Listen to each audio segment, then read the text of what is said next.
G'day and welcome back to the Pillars of Rantonity. Last time around we basically spent most of our time chatting our way through the marketplace. We got to find out more about some of the other things that we'll encounter. We'll use it in various quests. In fact, if I look at my journal, we picked up Bilazir and the Beast, Beauty, Borrowed and Lost, and The Sorrow's Prey, all as secondary quests. And we're going to pick up more, because I am nothing if not a completionist in this regard. I'm not a true completionist, but I like to do basically all the side quests I can. As you approach, the wild-haired woman eyes you speculatively and whispers something to her companions. They burst out laughing, and a slight smirk plays about her lips. A breathing mask dangles from a cord around her neck, and you can see where it's cut permanent grooves into her face. She ruffles her hair, messing it further still, and sings out, "Come to buy a slave, cast-off? If you've come to me, you must want something of the sort. She's a fresh one, I can smell it on her." "Who are you?" "You've come to me and don't know who I am. I'm Tol Magur, one of the few licensed slavers around here. Criminals, outcasts, the unwanted. I take the dregs of society and turn them into something useful. How do you manage that?" "Slavery is illegal in Sagas, so don't have slaves here. What I have is stock. Outside these walls, the sifters need someone to sort through the drit and craft to find Numenera. Landowners need backs to till the fields, and in the bloom the guides use criminals to open moors to new worlds and new opportunities. For all these people, their term's not forever, and it's rarely fatal. A paying of debts, that's all. Anyway, my merry little band and I, we're glorified bounty hunters. We collect runaways, the broken, the useless, and we give them homes and a purpose. They've got to work for a living, well, unless they get sentenced to the bloom, but it's better than preying on the weak, aye. Better than the cast-off life. Yes, I know what you are. I have knowledge that might interest you. I'll part with it even. At a reasonable price, of course." "What kind of information?" "Think you'll get it from me that easily? No, I don't think so. I know your type. You cast-offs, not a one of you can be trusted. I give you this info and you're gone before I can collect my price. So you'll forgive me if I decline to say outright what secrets I hold." "I'll remember that." "One of my wards has run off. She's taken a head wound. Not my doing, but I've been watching after her. I don't know where she's gone. I suspect she's headed to Cliff's Edge. Plenty of other urchins clamoring about the place. Find it easy to blend in. Sadly, my troop and I are detained here and can't go ourselves. These lark nibbers are tired of hunting her. Damn girl hides well. Too well. She's a scrawny child by the name of Rin. Head wound, but it's covered by dark curly hair. She's a little necklace around her throat. Babbles about her gods. Go get her for me and I'll tell you what you want to know." Answer a few other questions for me first. Fine. How does this whole thing work? It's not so bad, not horrific. Almost no one sells them for parts anymore. Fact is, most of them go down to the bloom where they can work their debt to society by opening a moor or two. Not a forever thing. It's a punishment. Okay, you? "I'm a slaver, the last person in the world you want to make an enemy. I've got a reputation for coming through on my word. Nothing else need concern you." Well, that's about all I'm interested in talking on there. She tells us about Rin. It's not like we can't find her without it, but she also potentially unlocks some other things that could be pretty cool to have, All right. but I'm not going to do it. I'm not going to sell a child into slavery, because that is not even in a video game, basically. That is bad. That's super bad. Okay, so let's go talk to Tiber. Pacing the edges of the crowd is a paunchy old soldier with a swaggering stride. At the moment, however, his jauntiness seems overshadowed by worry, and he alternates between watching the execution and searching the crowd as if for a miracle. Then his eyes light on her face. I've never seen her face before. This might be just the break I need. I say, you look like someone who believes in justice. How'd you like to help a poor soul, wrongfully condemned? What kind of help do you need? I don't need anything, but my friend here on the platform is dying. His nightmares, his executioners have induced in him, spill from him with every word he speaks and wrap around him like a snake. He glances at the execution. I know there are but a few strands around him now, but in a few days' time he'll die. They'll choke the life out of him. I cannot imagine a more horrible way to die. Well, that's not true. I have an imagination that would shame a sailor. He'll need to be swift and willing to hold justice above law, but there's a way to save him, if you'll hear me out. Who are you? Captain Lunken Tiber, retired, he says with a little bow. Extremely retired. Once a soldier of fortune, now it's a plaything. He takes another look at Reese. My story can wait. Saving Reese's life comes first. Why is your friend being executed? A misunderstanding. Reese and I were hired to deliver some expensive brandy to an out-of-town buyer. He breathes a sigh, waited in disgust and regret. Would you believe the bottles were stuffed with state secrets? Reese was accused of selling information to the enemies of Sagas Cliffs. They called him a traitor. It was a travesty. The poor lad had no idea what was in there. Tragic. If he'd known, we might have escaped too. Then we wouldn't be in this mess. But you did, right? Well, there's a place for talking about what I know and what I don't. This isn't it. If you're part of the scheme, why aren't you up there with him? Luck? He says I was taking a piss when they came for him.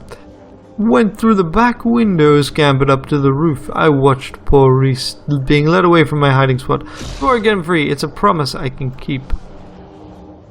And why are you helping him? Ugh. Is friendship not reason enough, he declares? Then his shoulders sag and he hangs his head. Actually, truth to tell, there's more to it than that. I'm partly to blame for being up there, and guilt's a strong motivator, eh? What's your plan? A simple one, but it requires nerve. Listen. It would be nothing for someone of your noble demeanor to masquerade as a city official and ask the council clerk for an archived copy of an old stay of execution. Once you have it, I'll write out a fresh one, add Reese's name, and we'll present it to the overseer here, and poor Reese will be set free. There you have it, a foolproof, risk-free plan. Wouldn't it be simple to talk to the crowd at the execution and convince them to rise up? You're welcome to try.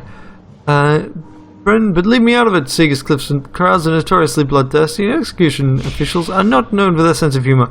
You might regret it later, and you'd be alone when you did. Alright, I'll help. Why not? Excellent. First you'll need a proper story and a badge of office. I have the first and you can buy the second from Sengalin, the clothing merchant in Government Square. Once you've got an official badge of office, you'll tell the council clerk you're from a judicial oversight committee looking into corruption in the commutation of capital sentences. The stay you're asking for is that of a notorious gangster named Cole Cotton who was mysteriously set free a few years ago. When you get Cole's stay of execution, I'll make a copy with Reese's name on it, and you can give it to the overseer who will free him. You see? Simple. It's only like 3 or 4 different points at which this plan can fail. Now, if you'll let me join you, I'll be happy to show you around the city and help you with all this and whatever else you have going. What do you say? Sure, why not? It'll be my pleasure, but let's hurry. There's not a time to lose. Reese doesn't have much time, only a couple of days. I'll remember that. Okay. So then, we can totally do this. I've actually got all the stuff to do this. Let's just do it here.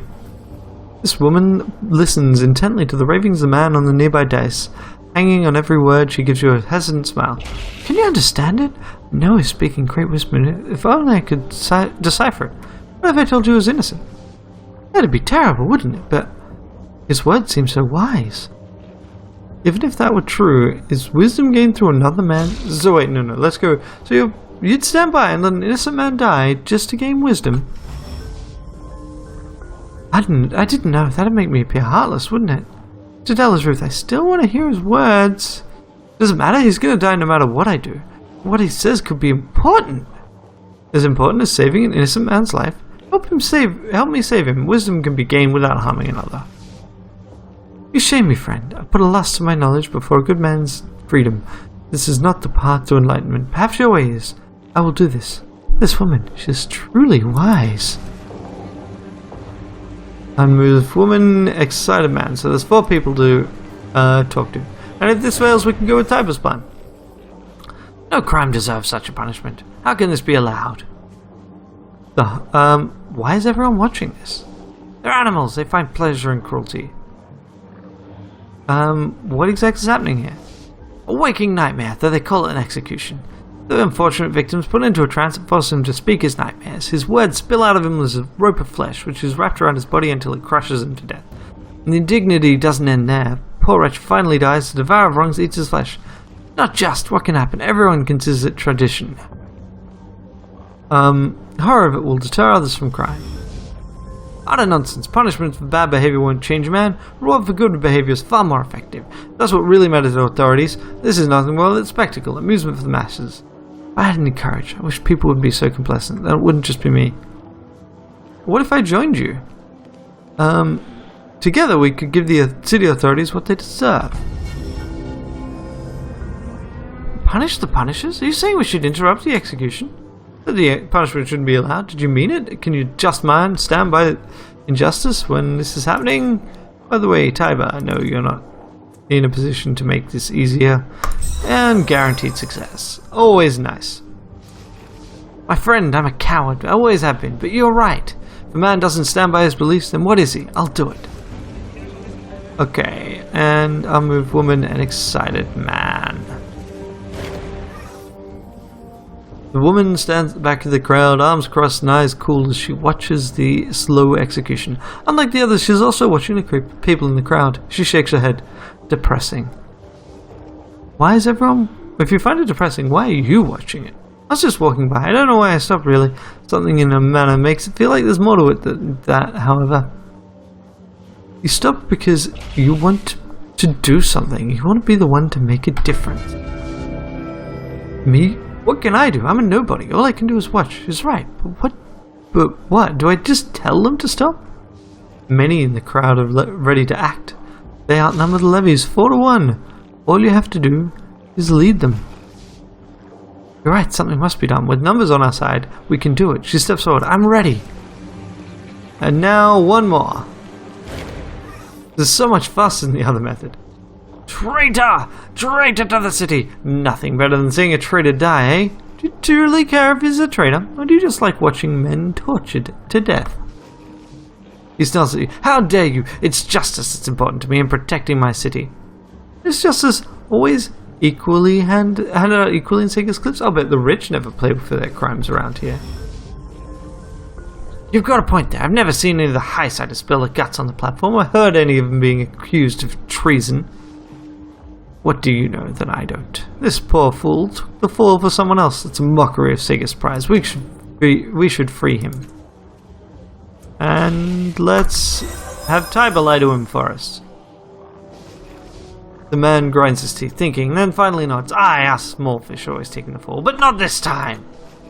Free the prisoner, free the 4 people you talked into helping restart chanting. Free the prisoner, let him go, let him go. Spurred on by their passion, or perhaps just bored, the rest of the crowd begins to pick up the chant. Let him go, let him go. They advance menacingly on the levies and the overseer.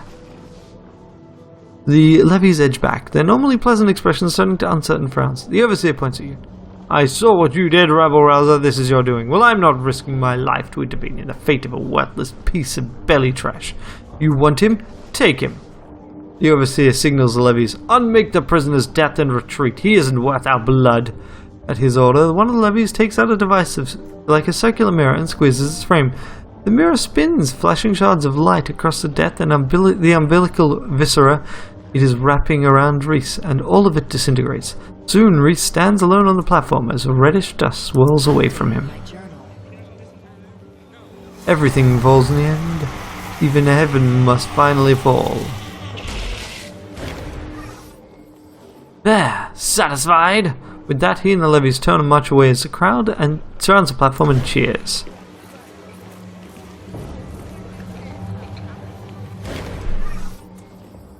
As the levies march off and the crowd disperses, Reese steadies himself, not quite recovered from his ordeal. Finally, he raises his head and focuses on you. If you're the one that got me out of that nightmare, thank you, but where's that? His eyes settle on Taiba. There you are, you slippery bastard. Now where's the money? If I went through that hell for nothing, That bastard left me out to dry. I know it. A whole day, Taiba. I spilled my guts up there for a whole day. Yes, about the money, you see, Reese. I was hoping to get a reward for turning in the fellow that sold us the brandy without telling us about its secrets, but... But? There's always a but when it comes to money, isn't there? I should have known. You'd only said you'd pay me so I wouldn't squeal on you, and you only saved my skin to save your own. Now I'm gonna have to fight through your friend to get to you, or are you... So now am I gonna have to fight through your friend to get to you, or are you gonna step out from behind her and take it like a man? Calm down, both of you. Reese, tell it from the beginning.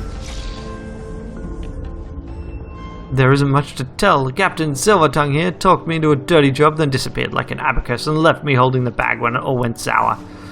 Oh, Reese, can you blame me for running when I had a chance? You would have done the same, and besides, if I hadn't, we would have both been sentenced to die, and no one left to free either of us. Lucky that, if my tattooed friend hadn't come along, we'd both be executed in any case. You only wanted to free me because you knew you'd be on the block next once the Devourer ate me. The Devourer would have found you guilty, Tiber? Is that true? As far as it goes, he would have learned about me if he'd eaten Reese, and I did manage to escape the levies when they showed up looking for us, but I didn't abandon you, lad. Reese, I escaped the levies and saved you from the Devourer of Wrongs because I love you and don't want to see you die. You have to believe me. Escaping the levies was just good luck, that much is true. Do I? So what do you intend about this, Reese? Is this going to be a fight? No, not now, not alone. But I know a few others who the captain knows. Now he's rich, we might make a party of it one night. Reese, you don't know what you're talking about. I never got paid, I promise you. This isn't over, you self-serving bastard. Hide behind your friend if you'd like, but she won't keep you safe forever. You're dead, Tiber. Do you hear me? You're dead. Okay.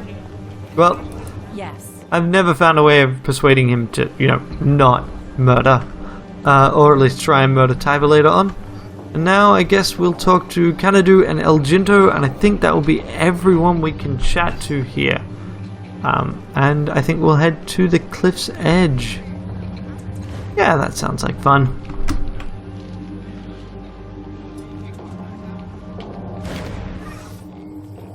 This large, bald, broad-shouldered man turns to face you. You freeze. It's not his dark cloak or his sledgehammer. It's beneath his mustache and goatee. He's so ugly, he'd scare his own mother in a dark alley. He gives you an abrupt nod, and you get the distinct impression that here stands a man who enjoys the boredom of standing guard and the company of his own thoughts. Slow day. Good. Nothing wrong with a slow day. Nothing to see here until you pay El Ginto, he says, when it's clear that you're not moving on. With that, he returns his gaze to the sea. How does that cage hold the creature prisoner? Don't know. El Ginto built it. Where do you and your partner come from? He exhales softly through his nose, giving you the distinct impression that you're making him work harder than he'd like. Larak, city in the beyond, packed with blood-mad priests, giant razor cats and dread, lots of dread. His weighted gaze seeks the horizon. Don't miss it, but El Ginto does. You want stories? He's the one to ask. Says we're going back. Won't be a good day for Larak if we do. Tiber whistles at the mention of Larak, but says no more. I'm looking for someone who can repair a device. We don't know anyone like that. We're not from around here. What's that thing in the cage? A Nick Demeron. El Ginto will tell you about it if that's what you want. Seriously, just go and talk to El Ginto. Not me. In front of you is a weary traveller whose grim visage is obscured by a pointy hat. Upon closer inspection, the lines on his face indicate he has seen much and has many tales to tell. Hello there, friend. Here to see the Nick Demeron, my friend in the cage over there, or are you just looking to spend a word or two? I have some questions about the Nick Demeron. He's far from mine, friend, as you'll likely see if you get too close to the cage. Go on and ask your questions. What is one? A biomechanical union of stubborn curiosity and frothing malice. Who made them? No one can say, but they cannot be trusted or befriended. Cross their paths or thwart their incomprehensible whims, and they'll kill you if they can. Wait, you called the creature a he. Is it male? Could be female, or genderless, or many-gendered, who can say? I have our friend imprisoned, and I feel better about that fact if I don't call him it. How did you capture it? With a highly experimental trap of my own design, some luck, and the unexpected falling of night. What do you plan on doing with the Nick Demeron when you are done showing it off? We're likely to release it and run as if every kind of demon in the world is after us. We're not trappers, see. We're explorers. We're only in this to save up some coin for a journey across a long patch of ground. Not that our motives make much difference to our guest. He'll want to boil our skins once we let him go, and I can't say I blame him. We should do it at night, but even then I expect he'll try to kill us. No, I want to ask about something else. Xanadu told me a little about your past. Do you have any interesting stories? Interesting? Well, I'll let you be the arbiter of that, my friend. What would you like to hear about that? Xanadu said you came from a place called Larek. Ah, my former and future home. Xanadu and I were born in the grey outskirts of the city. I'd like to say we were childhood friends, but we weren't. We simply came to know each other through what we lost. The priests of the million gods of Larek wandered the streets seeking sacrifices, you see, and opposing them is a sin. In our first 10 years, they claimed our parents, then our friends. Then one day, a pockmarked priest came for me. He hauled me up on the glass-paved street. I wept and screamed, but the faithful and the fearful turned away. I'd almost lost hope when I heard a hammer scraping on the glass. Up charged Xanadu, bearing his father's sledgehammer. With a shout, he dashed the priest's brains from his skull, and we ran. He shuts his eyes, smiling, and we've been on running ever since, but we will return one day, armed for the occasion. It worked on the Nyctemeron. It has to work in Larek. I know it will. What happened after you escaped from Larek? Years of struggle, years without measure. After Larek, we lived from meal to meal, eating only what we could steal. Xanadu grew into his strength, and I grew, but less obviously. I began studying, you see. I read ancient texts about my lost home, the sickness that possesses it today, about how I could cure it, he says, clenching his fist. So we began exploring ruins. We sold the broken relics we found for food and equipment, kept the interesting ones for future study. To tell you of all the adventures we had in those days would take almost as many years as I've been alive, if not more. If that doesn't make sense to you, then you've not traveled far into the depths of the beyond. Some of the ruins there lie outside of time, and we saw... He swallows and reclaims the thread of his thoughts. We searched countless places for the components I needed for my trap. And yes, one of our guests is contained... the one our guest is contained in. Then we headed east into the Clock of Kala.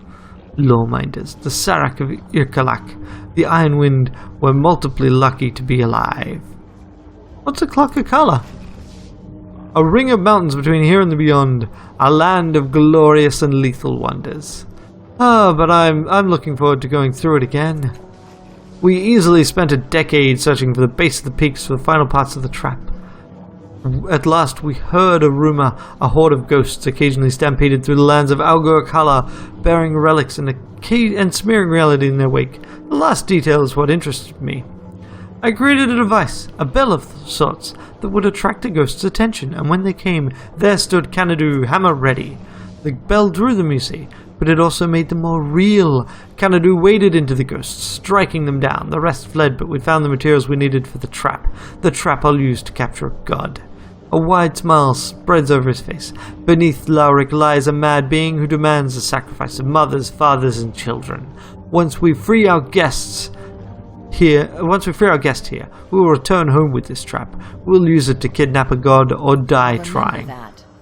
Thank you for taking an interest in an old man's stories. I'd like to return the favor. Normally, we'd charge a bit for visits to the Nyctemeron's cage. You, my friend, can see it for free. An Aeon priest named Belazar asked me to steal your Nyctemeron. Look, he gave me this device. The young idiot, we caught him fiddling with this cage before. I thought we'd scared him off. Apparently not. I understand him better than I'd like.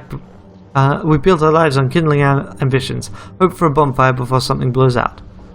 El Jinto shakes his head. I made a study of the Nyctemeron during the journey. If that little fool had only asked, I might have shared my findings with him. You still can. You can let him learn from your experience. Hardly seems fair. But you're right. I'm not a young man, and it'd be good to know I helped someone along the path He stops himself. Before I left town. He reaches into his bags and gives you a bundle of well-worn notes, then glances over his shoulder. Trouble coming, friend. Belazar is stomping towards you, and he looks furious.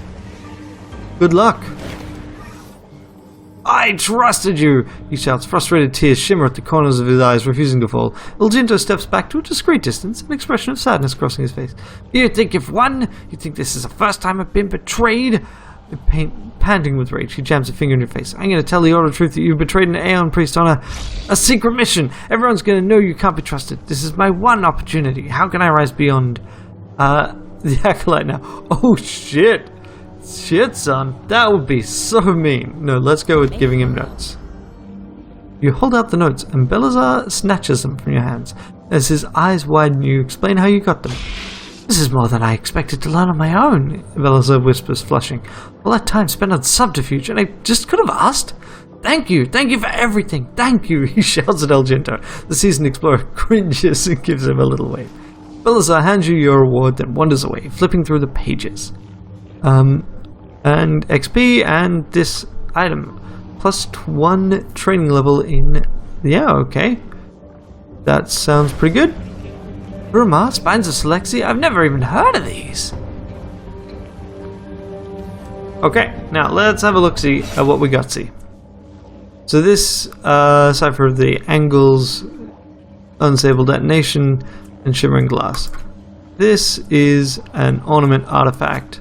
So you put that on and our cipher limit increases, and it basically gives us more training. That's cool.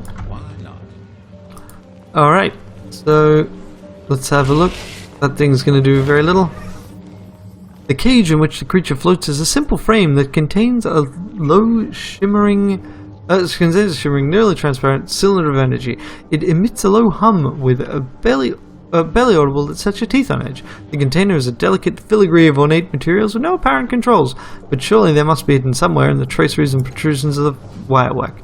You approach the cage cautiously. The monster within looks like a fungal blob mated with muscular ichthyoid. Its multiple tentacles terminate with syringes, needles, and injectors. The mass sits atop and is integrated with a floating orb of some type.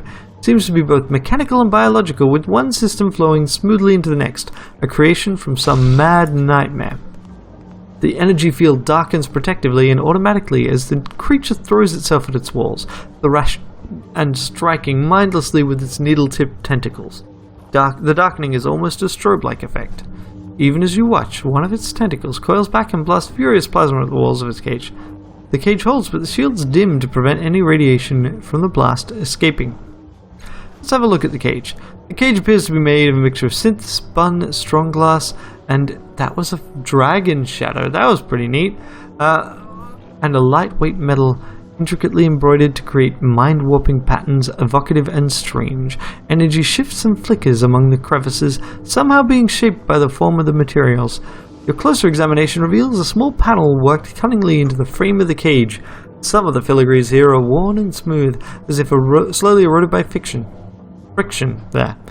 Perhaps these are the controls. Let's touch the cage. You reach out to the cage, your fingers hovering over some of the cunningly worked materials, then you lay your hands on the cage. You close the circuit and energy somewhere, or become part of it. The strange energies jolt through your body. The shock hurls you away from the cage. Cool. That cocks you got no one to blame but yourself, you stupid talc. Nice. Yes, child. Okay. Well, that was cool. I'm not going to try and risk freeing it from the cage right now. In an instant. So, I'm curious as to what happens if I talk at these people. Sun's nourishing today. Orthone just says, is boring, the circus should go to another bar. This is some kind of weird structure in the wall. Sure. And let's head over to the cliff's edge. I think we've now explored everything we possibly can. Although I remember one of these was a container previously. Looks like it's not now.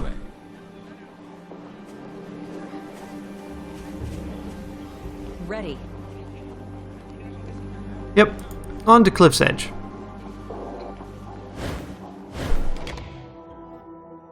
The version of the beta that had the cliff's edge for quite a while, if you rested, you couldn't then load the cliff's edge. Which is one of the reasons why I avoided resting. But mostly it's that time passes when you rest, and only when you rest. So there are various quests that can be locked off when that happens. Alright, so I'm just gonna...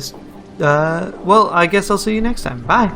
Thanks for watching. I really appreciate you spending the time and effort watching the videos I make.